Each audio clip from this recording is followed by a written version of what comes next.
ராதே கிருஷ்ணா.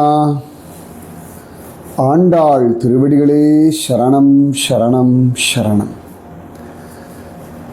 திருமங்கை சொல்லு குழந்த, மனசு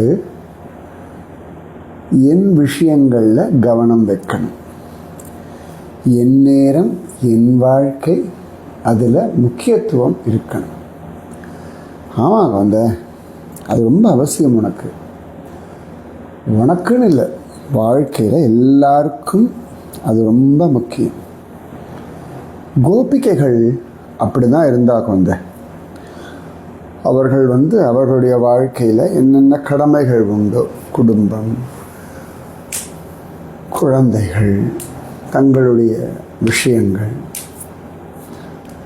தயிர், பால், மோர், வெண்ணெய், நெய், மாடுகள்,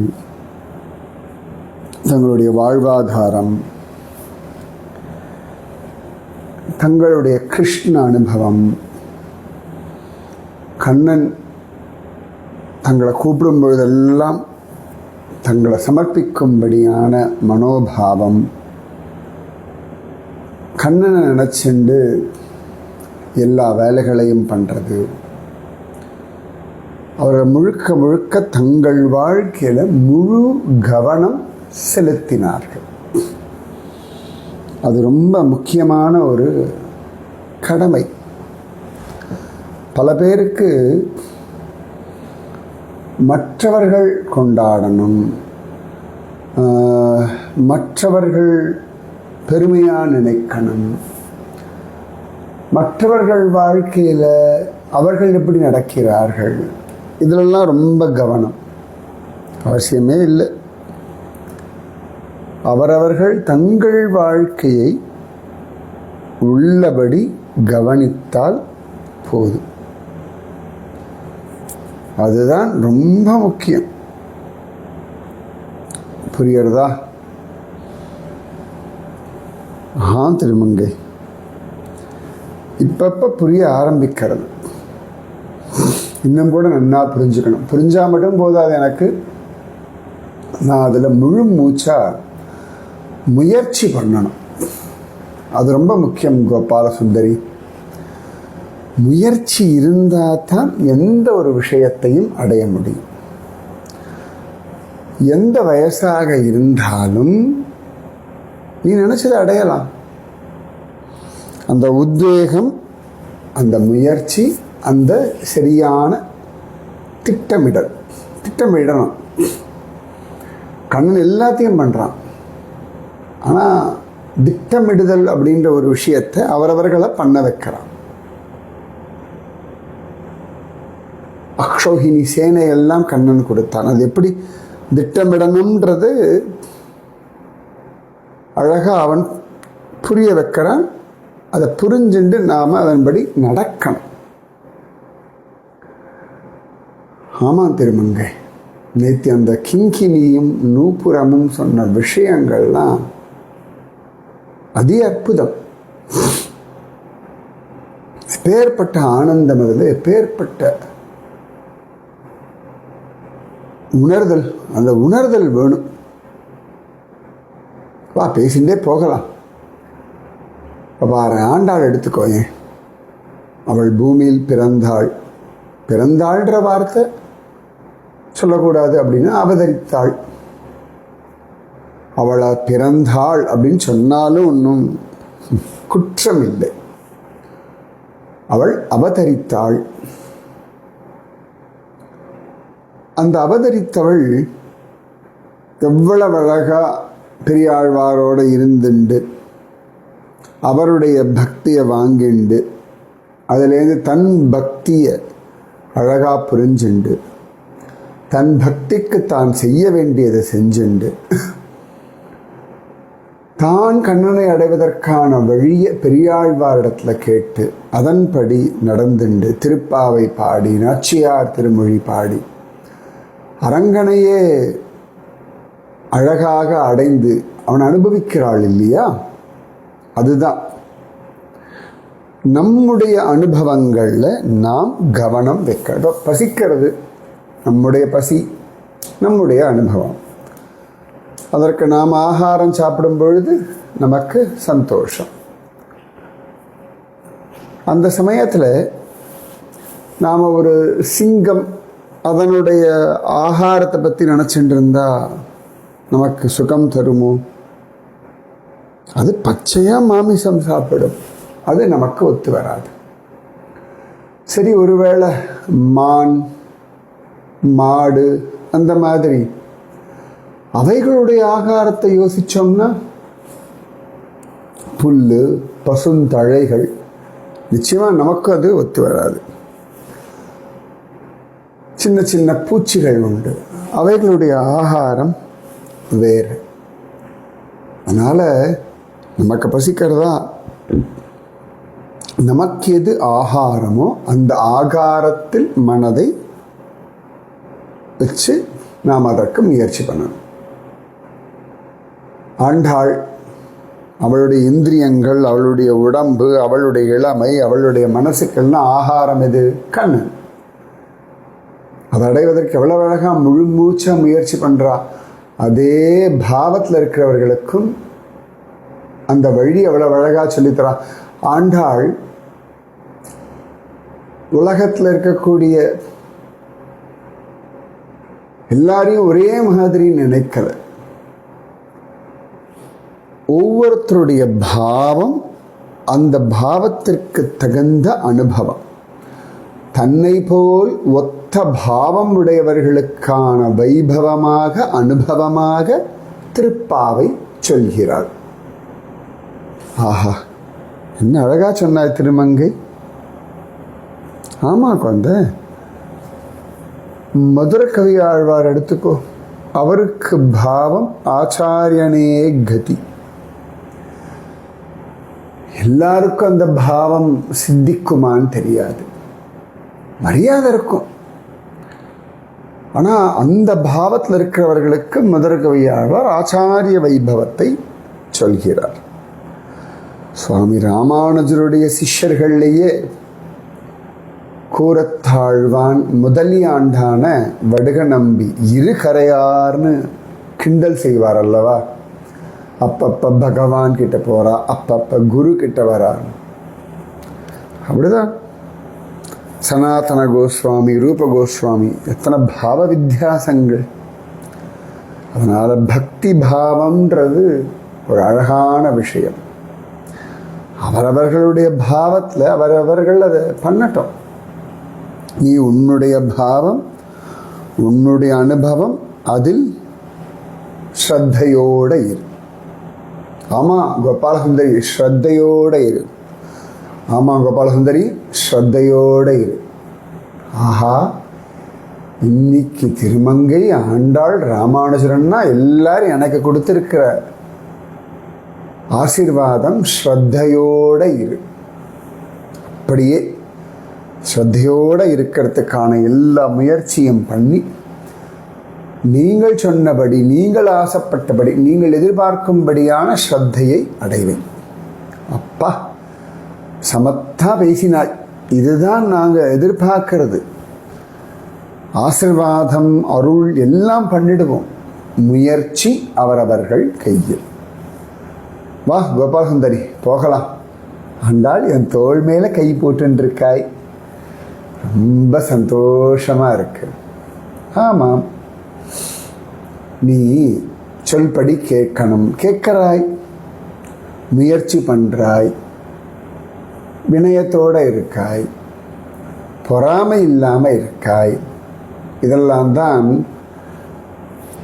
என்ன உங்ககிட்ட வசீகரிக்கிறது.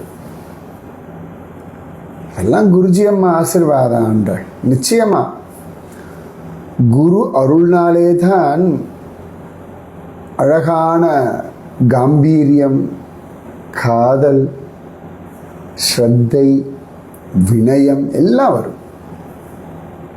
ஆண்டாள் திருப்பாவை முடிஞ்ச உடனே எனக்கு நித்தியம் ஒரு நாச்சியார் திருமொழி வாசிச்சு புரிஞ்சுக்கணும்.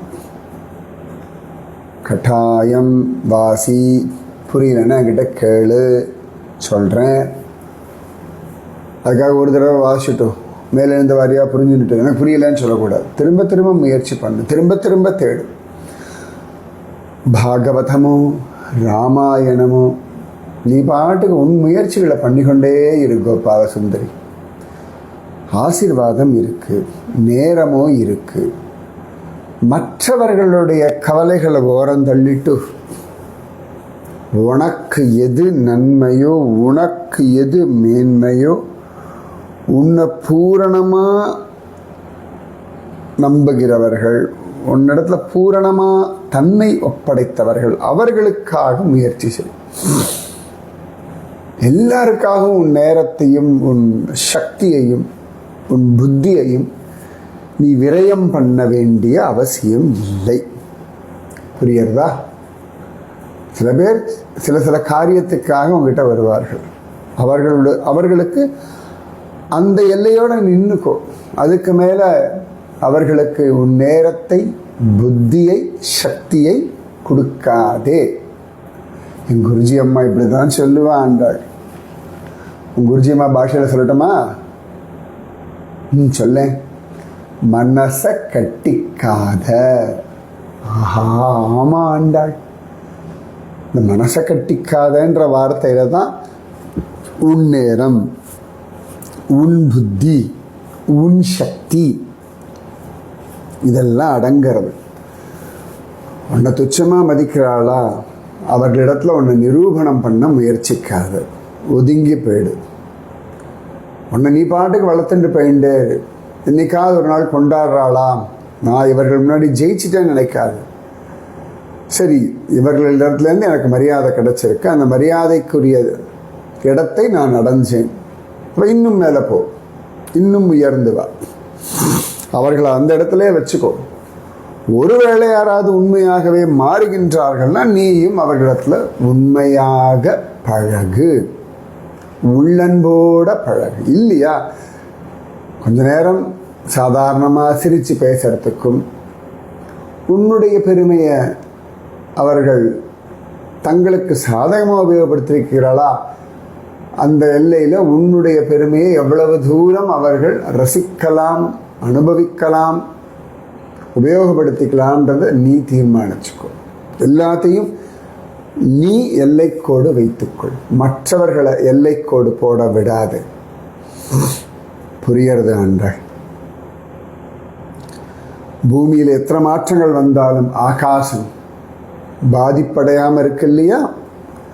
அவதூத கீதையில் அவதூதர் சொல்லுவார் இல்லையா, அந்த நிலையை அடைவாய்.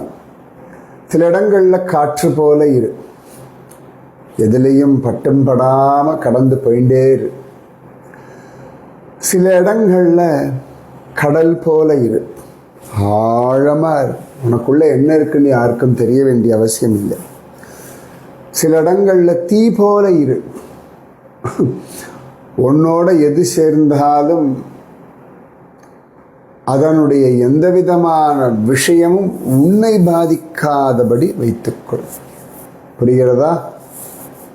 நிச்சயமா ஆண்டாள் அவ்வளோ பெரிய விஷயம் நீ சொல்லி கொடுத்துருக்காய். வா குளிக்கலாம், நல்ல ஆனந்தமா. இப்போ நீ திருமுக்குளத்தில் இருக்காய், அழகான மார்கழி. இன்னைக்கு 23வது நாள். நாங்கள்லாம் உன் கூட இருக்கோம். இந்த நிமிஷம், இந்த நேரம், இது அப்படியே மனசில் வாங்கிக்கும். இந்த அழகான எண்ணங்கள், இந்த அழகான விஷயங்களை மனசில் சேமித்து வச்சுக்கோ. உன்னை தொந்தரவு பண்ணுற விஷயங்கள்லேருந்து உன் மனசை திருப்பு. நீ தான் திருப்பணும். புரியறதா? சரியாண்டாள். இன்னைக்கு ரொம்ப அழகான உபதேசங்கள் எனக்கு என் வாழ்க்கைக்கு நன்னா திருப்தியா அபாடா.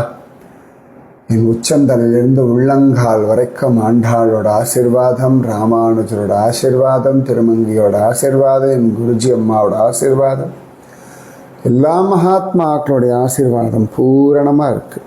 நான் சந்தோஷமாக இருக்கேன், நான் நிம்மதியாக இருக்கேன், நான் திருப்தியாக இருக்கேன், நான் குதூகலமாக இருக்கேன், நான் உற்சாகமாக இருக்கேன். பாடா நன்னா இந்த திருமுக்குள ஜலத்தில் நான் தீர்த்தமாடுறேன். ஓய் கோபாலசுந்தரி பக்கத்தில் நான் ஒருத்தி இருக்கேன், மறந்தே போயிட்டியா? எப்படி மறப்பேன் திருமங்கை?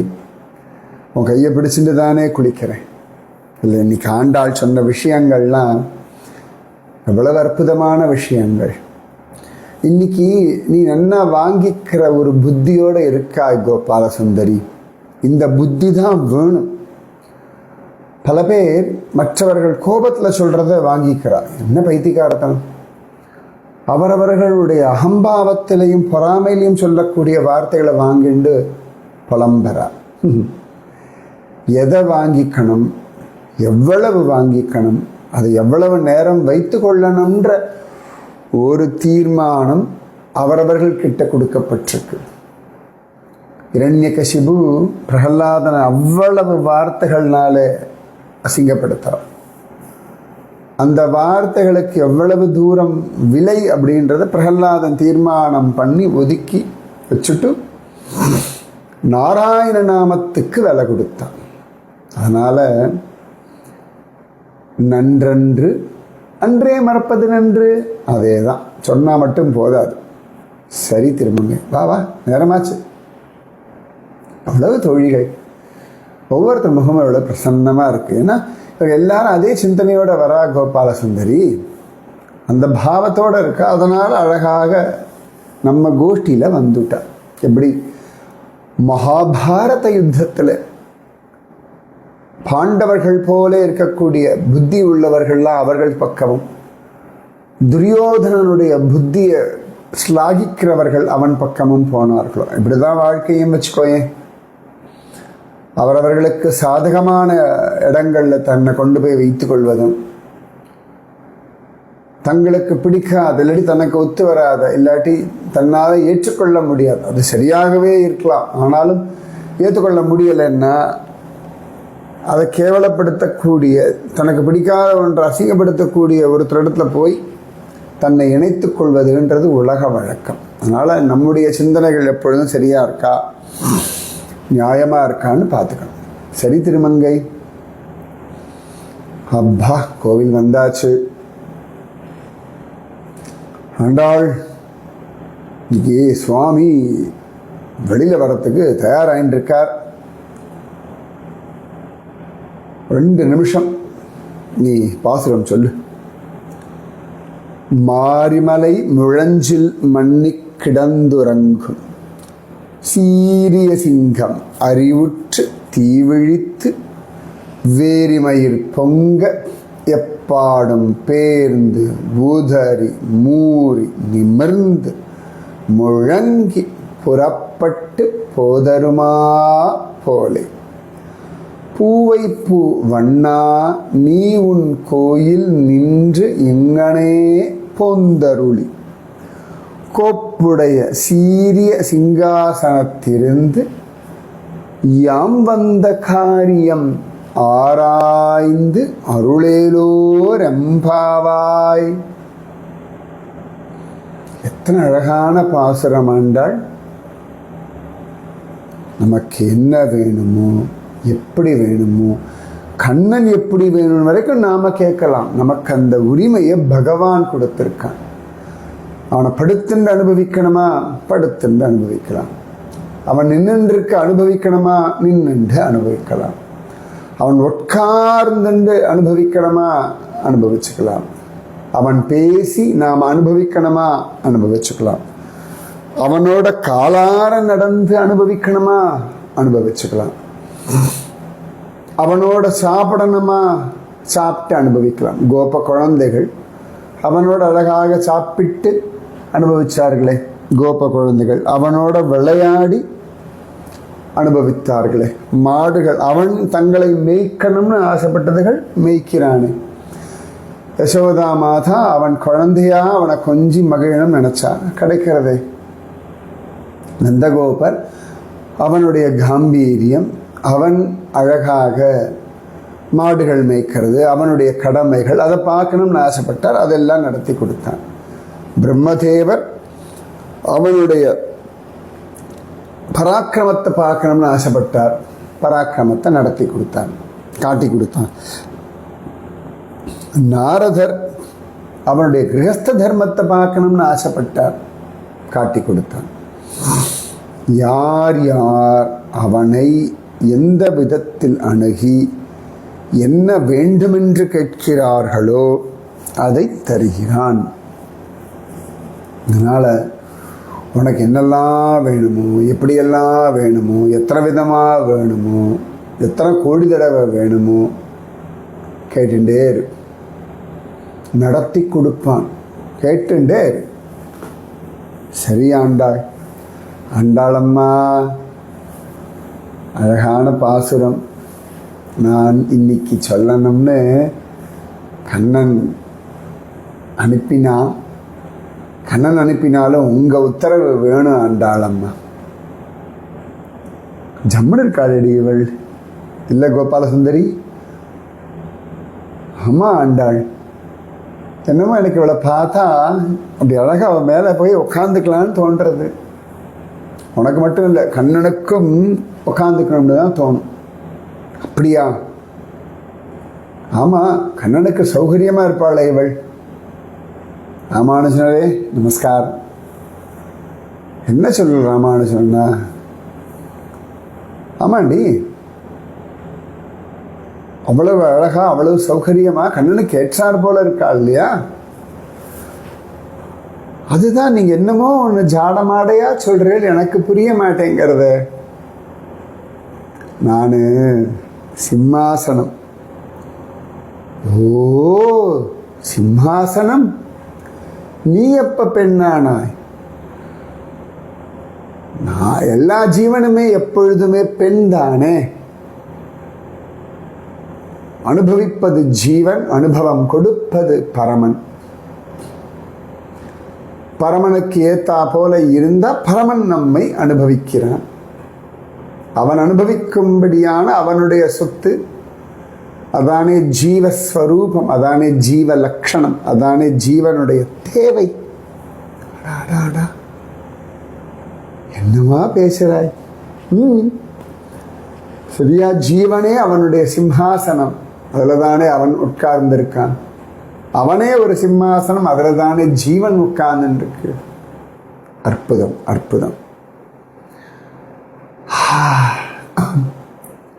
கண்ணன் சொல்றான், நீ என்ன நன்னா தாங்கிறாய், போ, நீ அனுபவிச்சதை சொல்லுன்னு சொல்லி அனுப்பினான். நான் சொல்லட்டுமா? சொல்லுக்கோங்க. இவளுக்கு ஒன்றும் பேர்லாம் கிடையாதா?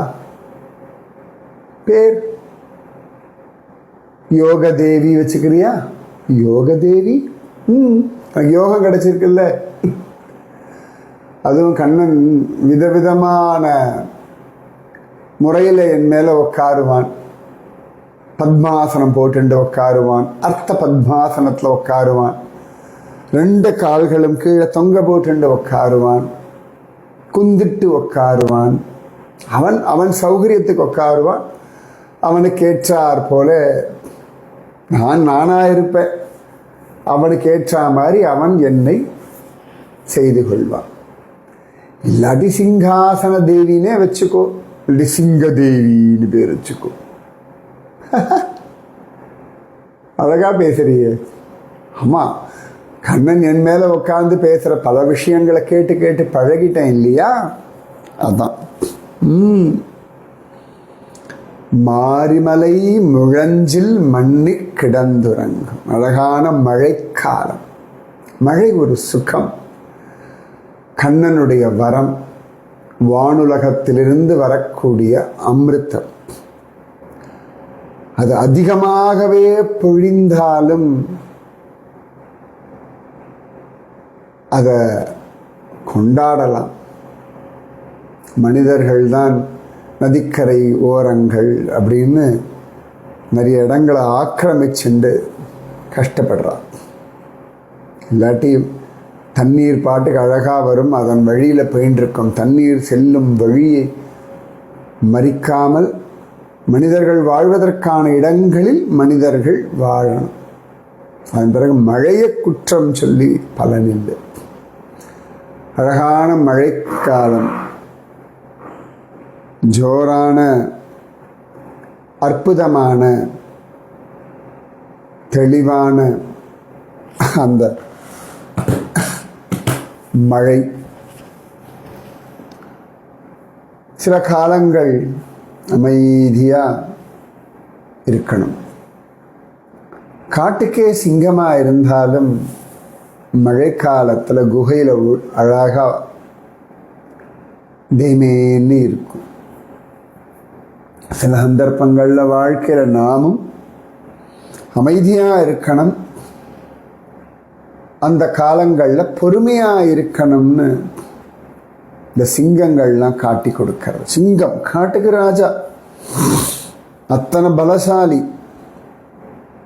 அதே சந்தர்ப்பத்தில் வேட்டையாடுறதுக்கு பதுங்கும். பெரிய சிங்கமாக இருந்தாலும் ஒவ்வொரு நாளும் வேட்டையாடத்தான் போகணும். வேட்டையாடுறதுக்கு திட்டமிடல் வேணும்.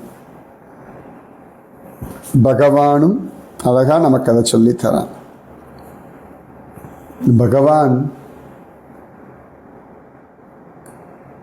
நாம் வெளி விஷயங்கள் அப்படியே அலைஞ்சிட்டு இருக்கும் பொழுது நமக்குள்ள இருக்கக்கூடிய அந்தர்யாமி மழைக்காலத்தில் குகையில் ஒதுங்கி கிடக்கும் சிங்கம் போல உள்ளே தேமேன்னு இருக்கான். எவ்வளவு பெரிய விஷயம். மனசு வெளியில் அலையும் பொழுது உள்ளிருக்கும் தெய்வம் அமைதியாக இருக்கும்.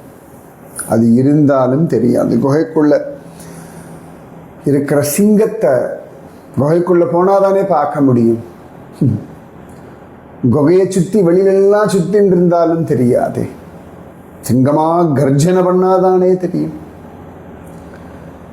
மாறி மலை முழஞ்சில் மண்ணி கிடந்து உறங்கும் சீரிய சிங்கம். அழகாக தன் ஜோடியோடு இணையோடு ஆனந்தமாக அந்த குகைக்குள்ளே ரசிக்கும் சிங்கம்.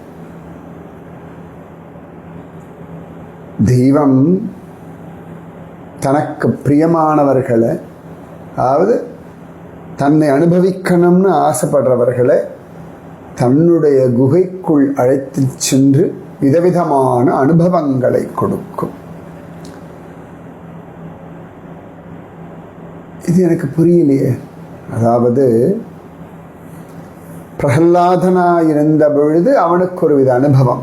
அவனுக்கு எல்லா இடத்துலையும் தன்னை காட்டி கொடுத்து, தன் இருப்பை காட்டி கொடுத்து அவனை தன்னை அனுபவிக்க வைத்தான். கோபிகைகள் இவன் வேணுகானம் பண்ணி தன்னுடைய இடத்திற்கு வரவழைத்து அவர்களுக்கான ஆனந்தத்தை கொடுத்து தன்னுடைய அனுபவத்தை கொடுத்தான். அந்த மாதிரி எந்த ஜீவன் தனக்காக ஏங்குகிறதோ அந்த ஜீவனுக்கு தன்னை காட்டி கொடுத்து தன்னை அனுபவிக்க வைக்கிறான். அந்த பக்குவத்தையும் கொடுத்து அதற்கான சூழ்நிலையையும் உருவாக்கி அந்த ஜீவன் தன்னை அனுபவிக்கும்படியாக செய்கிறான். ஓ, அதனால உனக்கு ஒரு அனுபவம் கிடைக்கிறதுன்னா அந்த அனுபவத்துக்கான பக்குவத்தை அவன் கொடுத்திருக்கான். அதற்கான சூழ்நிலை அவனே உண்டாக்குறான். அந்த சூழ்நிலையில் அவனை நீ வாங்கி கொள்ளும்படியாக ஆனந்தத்தை தருகிறான். அதிலேயே நீ திளைத்து அப்படியே மயங்கி கிடக்கும்படியான புத்தியை அவன் தருகிறான். எல்லாம் அவன் அருள். அப்ப சில சந்தர்ப்பங்கள்ல நாம் அவனை விட்டுடுறோமே. அகம்பாவத்தினாலே, தற்பெருமையினாலே, பொறாமையினாலே, மற்ற பொருட்கள் மேலே இருக்கக்கூடிய ஆசையினாலே. அதான் நீயே சொல்லிட்டியே கோபால சுந்தரி, இது எதுவும் அவன் தருவதில்லை. நம்முடைய கவனம் அவனை விட்டு வெளியில போகும் பொழுது இதெல்லாம்.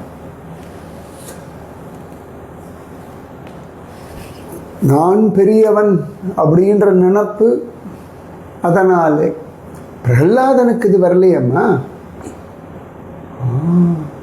எந்த இடத்துலையும் பிரகலாதனுடைய புத்தி நிருசிம்மனை விட்டு வெளில போச்சுன்னு இல்லையே. வாஸ்தவந்தான்.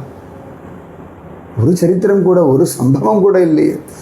அவன் அதில் ஜாகிரதையாக தெளிவாக இருந்தான். என் கண்ணன், அவ்வளோதான். அவன் அதுக்கு மேலே யோசிக்கவே இல்லை. ஒவ்வொரு நாளுமே நான் தெரிஞ்சும் தெரியாமல் செஞ்ச பாவங்கள் தவறுகளை மன்னிச்சுடு கிருஷ்ணா, உனக்கு பிடிச்ச மாதிரி இருக்கணும்னு கேட்டுட்டு இருந்தான். துருவன் தன்னுடைய சகோதரன் உத்தமன், அவனுடைய மரணம், அதற்காக யக்ஷர்களோடு சண்டை போட்டான். சரியா? தன் சகோதரன் அப்படின்றத விட ஒரு ராஜனாக தன்னுடைய ராஜ்யத்தில் இருக்கக்கூடிய ஒரு பிரஜையை ஒரு யக்ஷன் கொண்டுட்டான் அப்படின்னும் பொழுது அந்த யக்ஷனை கண்டிப்பதும் தண்டிப்பதும் தன் தர்மம் அப்படின்றதுனால, அதனால தான்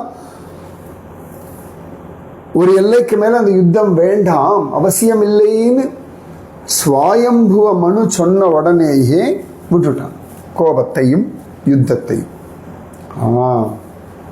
அதனால அவரவர்கள் மனசு அவரவர்களுக்கு தெரியும் இல்லையா.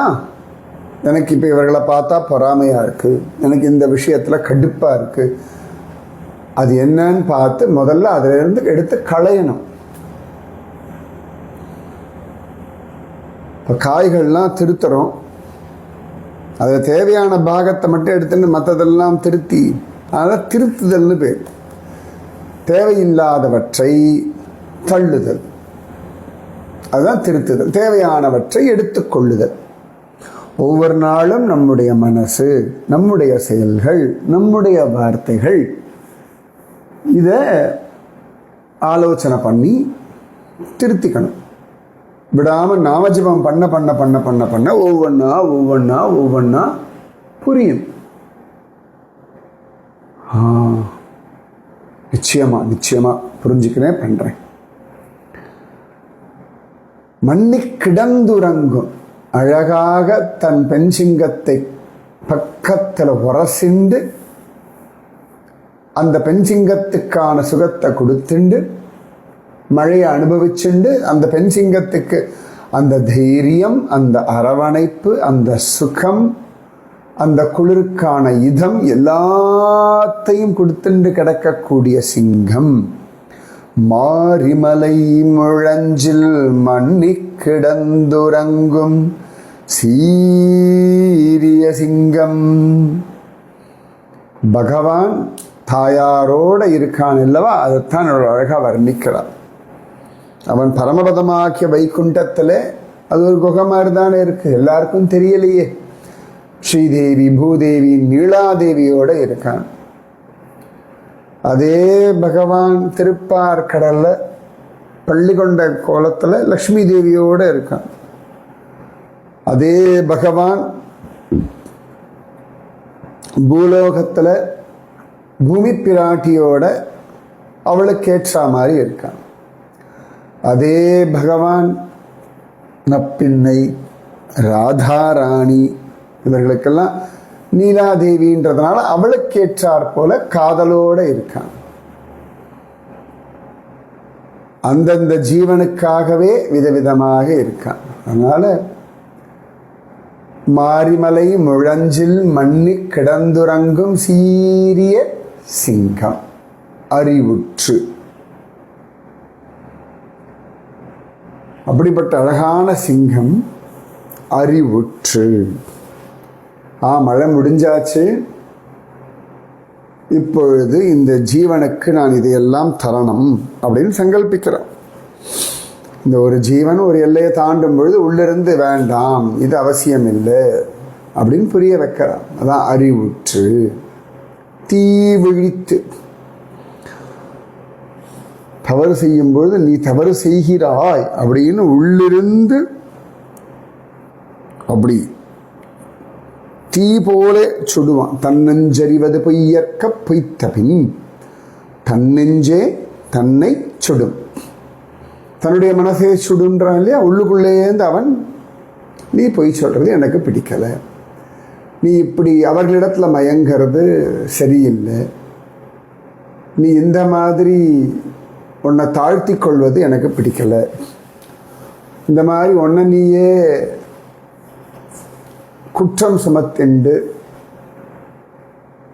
இந்த சுய பச்சாதாபத்தோடு இருக்கிறது சரியில்லை. அது தீ விழித்துன்னா கண்ணன் ஏதோ குற்றம் இல்லை, அதாவது உன்னை கஷ்டப்படுத்தும் எதை நீ வைத்து கொண்டாலும் அது குற்றம்தான். உன்னை நீ தாழ்த்தின்றா அது வினயம் வேற. சம்பந்தமில்லாதவர்களிடத்துல உன்னை நீ தாழ்த்தியாக நினைக்கிறதுக்கான அவசியம் இல்லை. உன்னிடத்துல சுய பச்சாதாபம் அவசியம் இல்லை. உன்னை பற்றிய பெரிய பெருமை உனக்கு அவசியம் இல்லை. ஒரு நிதானத்தில் இருக்கணும். அறிவுற்று தீவிழித்து வேரிமயிர் பொங்க, அப்படி பிடரி மாதிரி சிரித்தென்று இந்த ஜீவனுக்கு நான் அருள் செய்கிறேன் அப்படி அவன் சிரித்துண்டு வருவான். நிஜமாவே சிலிர்க்கும் இந்த ஜீவனுடைய பிரேமை, அந்த ஜீவனுடைய அன்பு அக்கறை, அது அப்படியே நிஜமாவே அவன் சிலிர்ப்பான். அந்த சிலிர்ப்பை பார்க்கணும், அந்த உரிமையோடு அந்த அக்கறையோடு.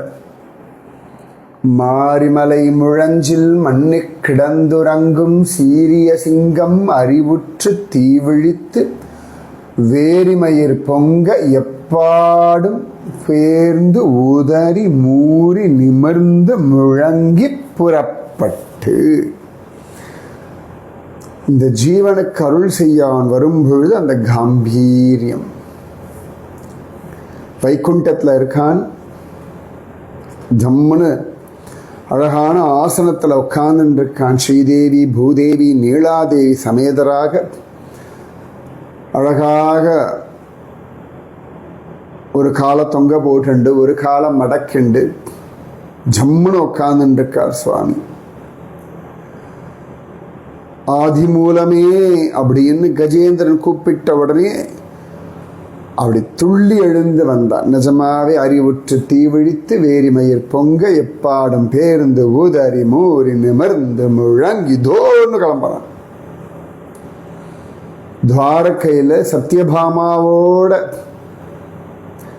அழகாக ஒரு சின்ன மனை மாதிரி ஆசனம், அதில் உட்கார்ந்து இருந்தவன் திரௌபதி கூப்பிட்ட உடனே திரௌபதி அப்படின்னு எழுந்தான். அதுதான் முழங்கிறது. அப்படின்னா எந்த ஜீவன் தன் பெயரை சொல்லி அழைக்கிறதோ அந்த ஜீவனின் பெயரை சொல்லி முழங்கிக் கொண்டு அவன் வருகிறான். உனக்காக வருகிறேன் ஹே ராதே அப்படின்னா, கோதா கோதா அப்படின்னு சொல்லுவான்.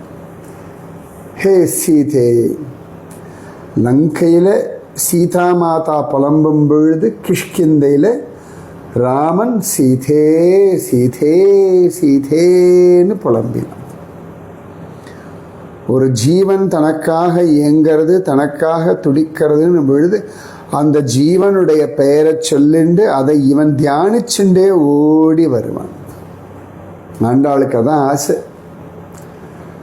கண்ணா எனக்காக வா, என்னை அடைய வா, நான் உன்னை அனுபவிக்க வா.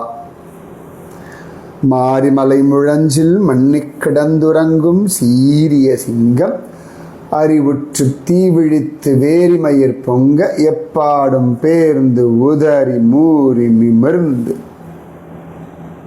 முழங்கி புறப்பட்டு போதருமா போல. அவன் கிளம்புறதே ஒரு அழகு. அதற்கு சாதாரணமா இருப்பான்.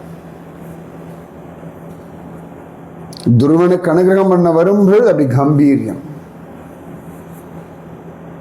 பிரகல்லாதனுக்காக தூணை பிளந்துண்டு வரும்பொழுது, அது வரைக்கும் பிரகல்லாதன் பார்க்கும்பொழுது கூட சாதாரணமாக தான் இருந்தார் சுவாமி.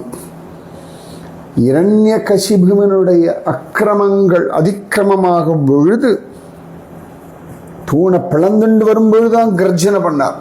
முதல்லையே தூணுக்குள்ள இருக்கும் பொழுது கர்ஜனை இல்லை, தயாரா இருந்தார். தூணை அடிச்ச உடனேயே இந்த மூறி நிமிர்ந்து முழங்கின்னு ஒரு கர்ஜனை பண்ணி வெளில வந்தார் அல்லவா, என் பக்தன் என் பிரஹ்லாதன் அப்படின்னு. அந்த மாதிரி என் கோதா, ஏ வாடி நீ என்னுடையவள் அப்படின்னு, இங்க வா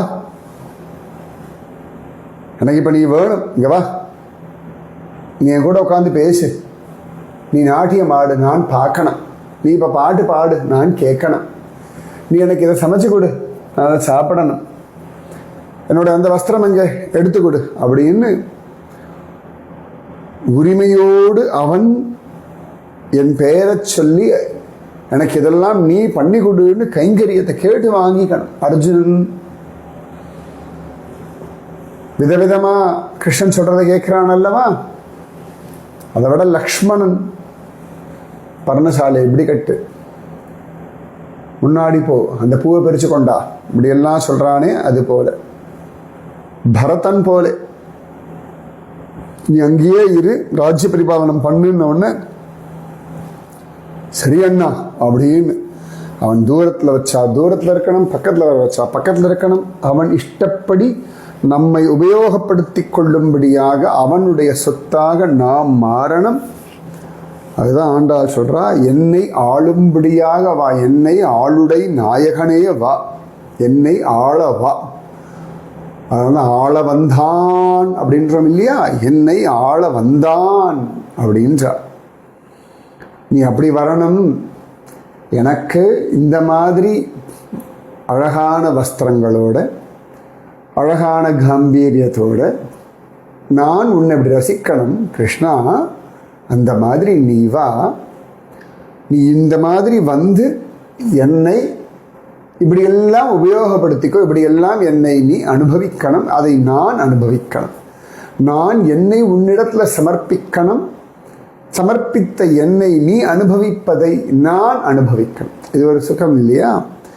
மாரிமலை முழஞ்சில் மண்ணி கிடந்துறங்கும் சீரிய சிங்கம் மறி உற்று தீ விழித்து வேரிமயிர் பொங்கையப்பாடும் பேருந்து உதறி மூறி நிமிர்ந்து முழங்கி புறப்பட்டு போதருமா போலே. தாயாரோட இருக்கான், அதே சமயத்தில் பக்தர்கள் அப்படின்னு தாயாரை விட்டுட்டு கிளம்பி வரான். தாயாரும் கோச்சிக்கிறது இல்லை. அந்த மாதிரி ஏற்கனவே நிறைய நித்திய சூரிகள், நித்திய முக்தர்கள், நிறைய பக்தர்கள் உண்டு. ஆனாலும் ஒரு ஆதி மூலமேன்னு சொல்லி ஒரு யானை கதறின உடனேயே வந்தான் அல்லவா, அதுபோலே வா. உனக்கு எவ்வளவோ பேர் இருந்தாலும் எனக்காக வா அப்படின்னு அழகான ஒரு பிரார்த்தனை இது. போதருமா போலே பூ நீ பூவை பூ வண்ணா, பூவை பூ போல அழகான அந்த கொத்து கொத்தா புகக்கூடிய கருணீர காயா மலர்கள் போல அழகான காய்க்காத அந்த பூக்கள் காயா மலர்கள் போல நீல நீர கண்ணா வா. ஏன்னா அவனுடைய அந்த திருமேனியினுடைய வண்ணம் ஒரு அழகு, வட்டபத்திர சாயினுடைய அந்த பாசி பச்சை ஒரு அழகு, திருக்குறுங்குடி சுந்தர பரிபூர்ண நம்பியனுடைய அடற்பச்சை ஒரு அழகு, திருத்தன்கா பெருமாளுடைய கிளிப்பச்சை ஒரு அழகு, ஒவ்வொன்றும் ஒரு வர்ணம் அழகு. அதனால ஆண்டாளுக்கு அந்த நீல நிற மேனியிலே ஒரு ஏற்றம், ஒரு ஈர்ப்பு. அதனால நீ பூவை பூ வண்ணா உன் கோயில் நின்று இங்கனே போந்தருளி. உனக்குன்னு ஒரு வைகுண்டம் இருக்கு, திருப்பார்கடல் இருக்கு,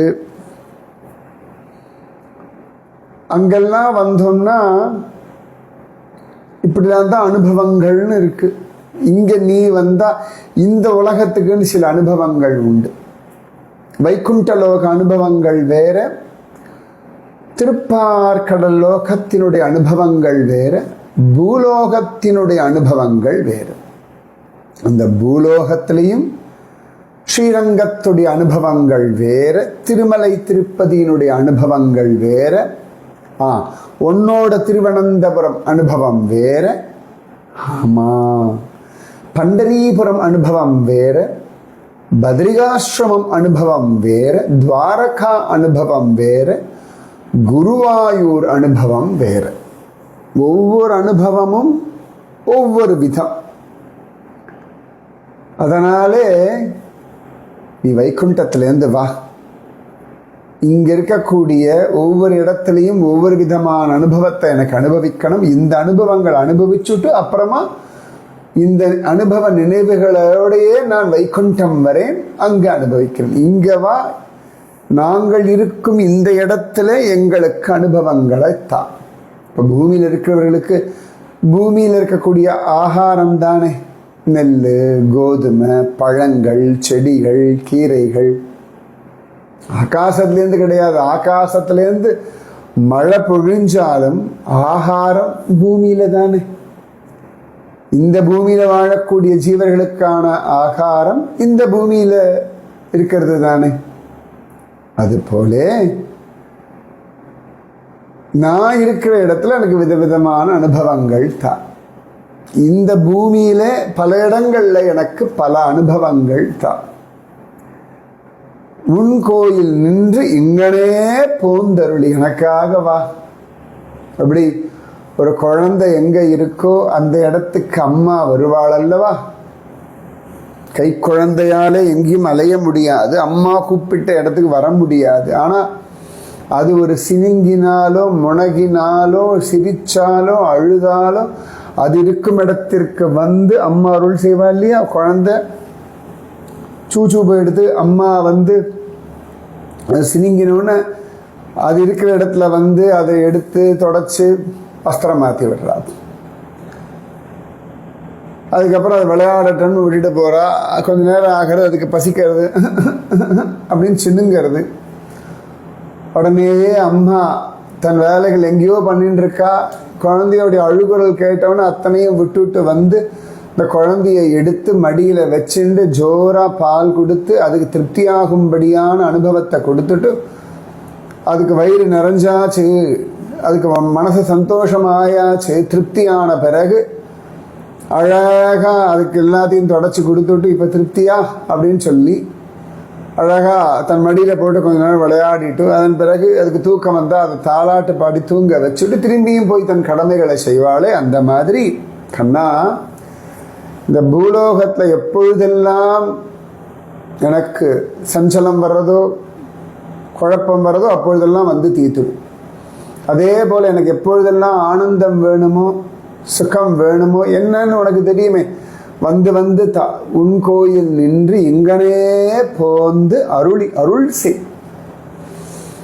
எந்த விதமான அருள் எனக்கு வேணும் எனக்கு தெரியல, உனக்கு தெரியுமே. காலையில் எப்படி வேணும், மதியம் எப்படி வேணும், ராத்திரி எப்படி வேணும், ஏகாந்தத்தில் எப்படி வேணும், பொதுவில் எப்படி வேணும், மனசுக்கு என்ன வேணும், இந்திரியங்களுக்கு என்ன வேணும், உடம்புக்கு என்ன வேணும், உடம்புல ஒவ்வொரு அவயவத்துக்கும் என்ன வேணும் உனக்கு தெரியும். இப்போ கண்களுக்கு நல்ல பச்சை பசையில் இருக்கக்கூடிய இயற்கை காட்சிகள் பிடிக்கிறது, காதுக்கு ரமணீயமயமான குயிலோசை வீணையோசை பிடிச்சிருக்கு, மூக்குக்கு நல்ல சுகந்தமான புஷ்பங்கள் இந்த மாதிரி சுகம் தரக்கூடிய வாசம் பிடிச்சிருக்கு, நாக்குக்கு ருச்சி பிடிச்சிருக்கு. இப்போ கண்ணுக்கும் நாக்குக்கும் சம்பந்தமே இருக்காது. சில விஷயங்கள்ல மட்டும்தான் கண்ணு நாக்கு மூக்கு எல்லாம் ஒத்து போகும். சில சமயங்களில் கண்ணுக்கு வேண்டியது கண்ணுக்கு தான், மூக்குக்கு வேண்டியது மூக்குக்கு தான், நாக்குக்கு வேண்டியது நாக்குக்கு தான்.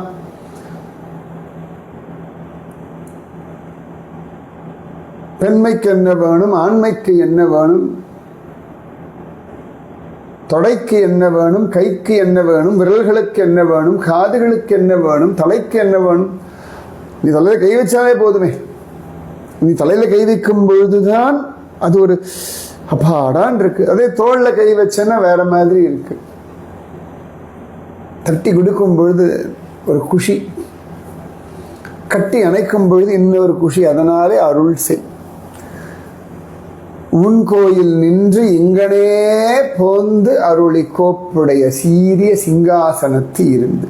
நீ வந்து அழகா உட்கார், எங்க மனசையே சிங்காசனமா வச்சுக்கோ. நாங்க இருக்கிற இடத்துல உனக்கு ஒரு சிம்மாசனம் தரோம், அதில் உட்காந்துக்கோ. எப்படி ராமனாக கண்ணனாக இருந்த பொழுது காடு மலை மேடுகள் அலையும் பொழுது பாறைகளே ஆசனமா உட்காந்துட்டியப்பா, அந்த மாதிரி நான் இருக்கிற இடத்துல எனக்கு என்ன ஆசனமோ அது மாதிரி கொடுக்குறேன். எப்படி சபரி கல்லாலே மண்ணாலே ஆசனம் பண்ணாலோ அந்த மாதிரி எங்களுக்கு தெரிஞ்ச மாதிரி ஒரு ஆசனம்.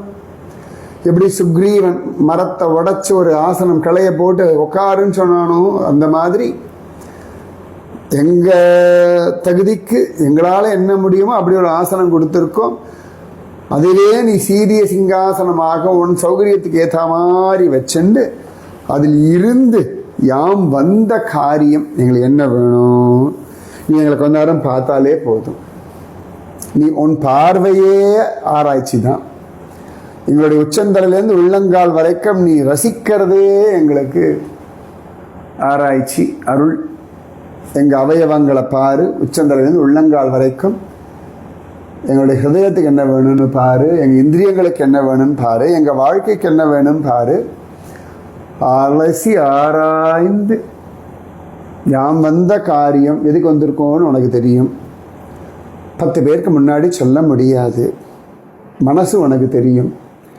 எங்களுடைய அவயவங்கள் என்ன கேட்கறதுன்னு உனக்கு தெரியும். கன்னத்தில் முத்தம் கேட்கும், கைகள் உன் கையை கோத்துக்கணும்னு கேட்கறது, கால்கள் உன்னோட நடக்கணும்னு கேட்கறது, கற்பூரம் நாருமோ கமலப்பூ நாருமோன்னு கேட்கறது உனக்கு தெரியும்.